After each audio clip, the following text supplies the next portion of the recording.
Good day everybody, Pilgrim here. Today I've got a initial video about a Diablo 2 Resurrected Necromancer that I'm currently making in single player. I just want to show you my progress, and hopefully there will be additional progress videos later on as the character gets stronger and stronger. So it has just gotten to hell. I haven't even left the rogue encampment yet. I am level 69 and this is what my stats are looking like.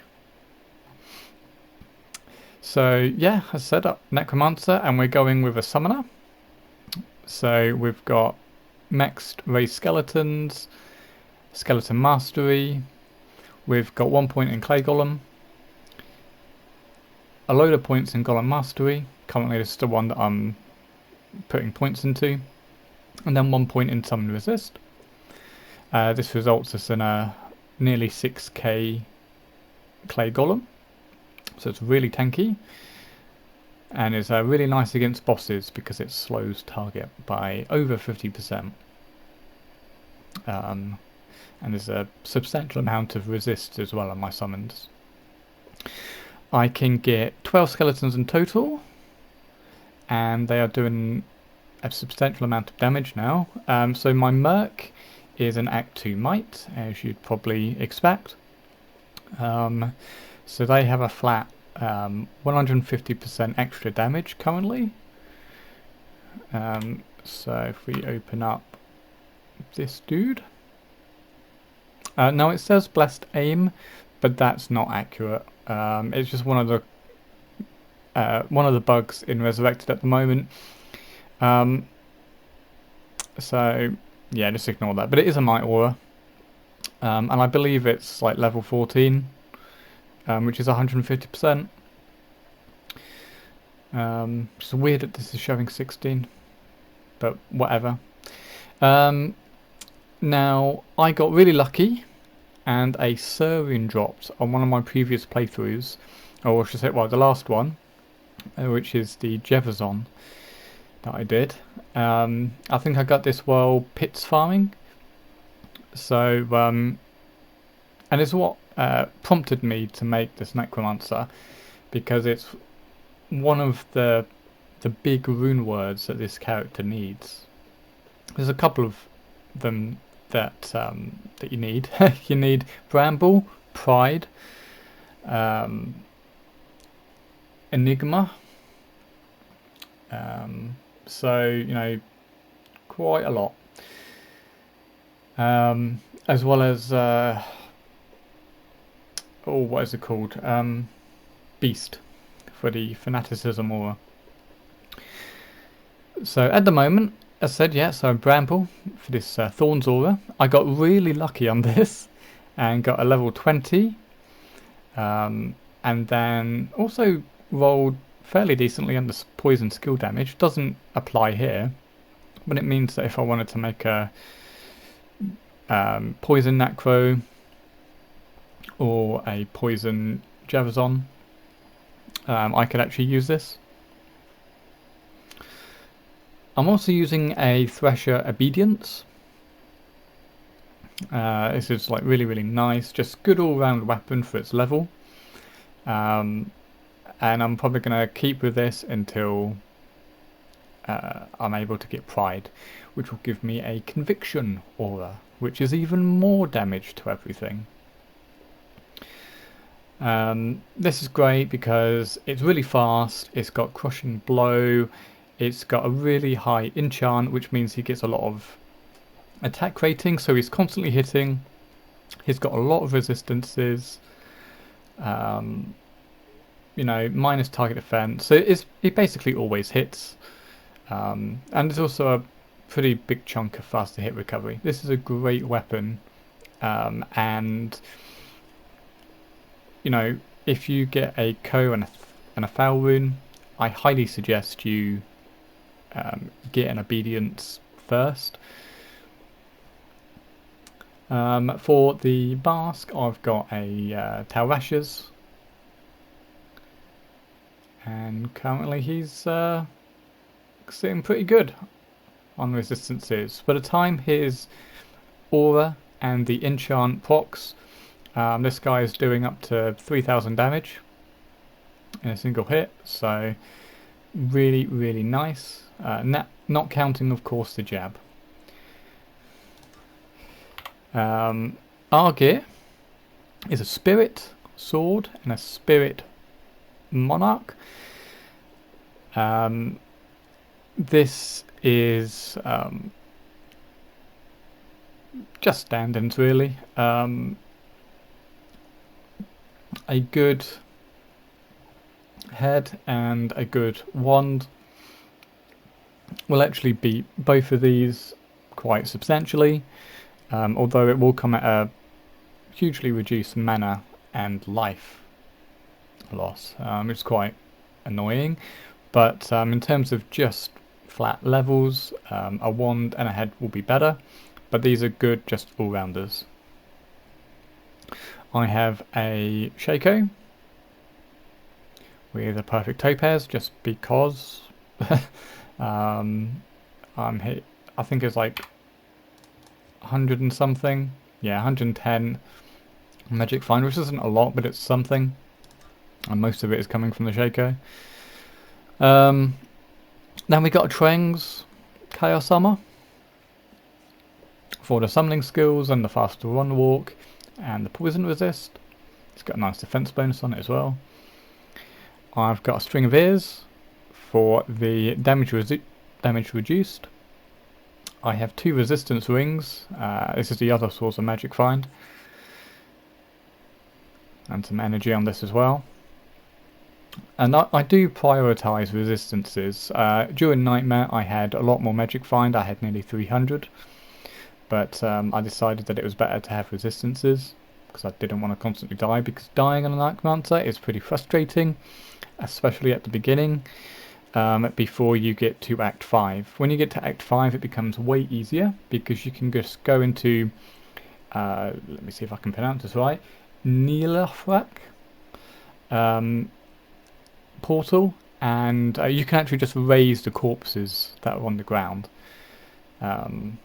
which is awesome, and it's very speedy. But until you get to Act 5, and especially in Hell, it is difficult getting those initial kills. We then have the Trang's Gloves for the cold resist, faster cast rate, and the curse skill levels, which is really nice. Quality of life. Oh dear, yawning, sorry.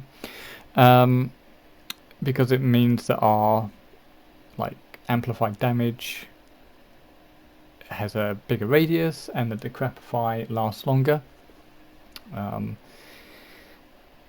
Then we've got some Run Walk boots, faster hit recovery, a little bit of dexterity, which just allows us actually to wield the spirit without putting a single point in, which I thought was quite funny. And some solid resistances for lightning and fire. And then we have this +2 to summoning with some fire resist. So in terms of charms, again, I prioritize resistances. I've got this cold dex Grand Charm, which is really nice. Fire resist, life, and res. Probably the best charm that I have is this all res and magic find.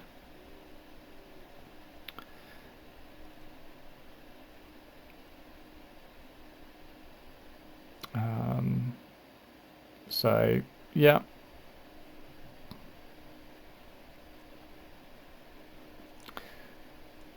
and then I just have a simple teleport staff on the offhand.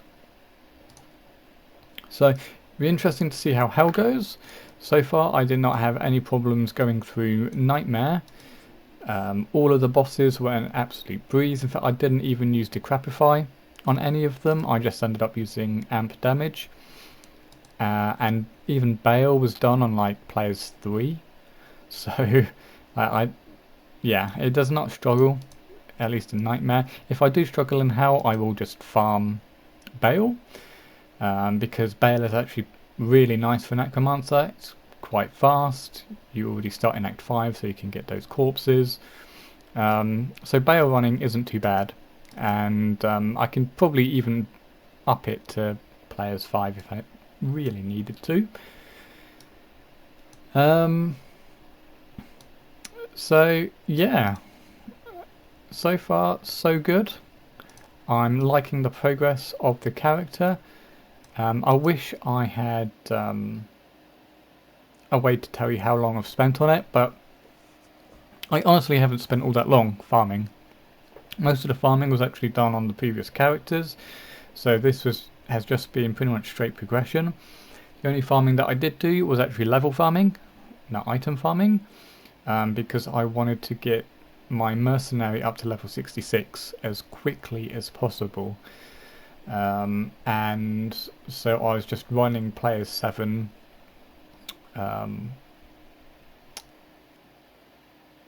and like Pindleskin, Shank, and the other dude, forgot what his name is. Yeah, I was just doing players 7 runs of that. Didn't really get anything from it though. But I also didn't do many of them. I think less than 50 or something like that. Was not a lot.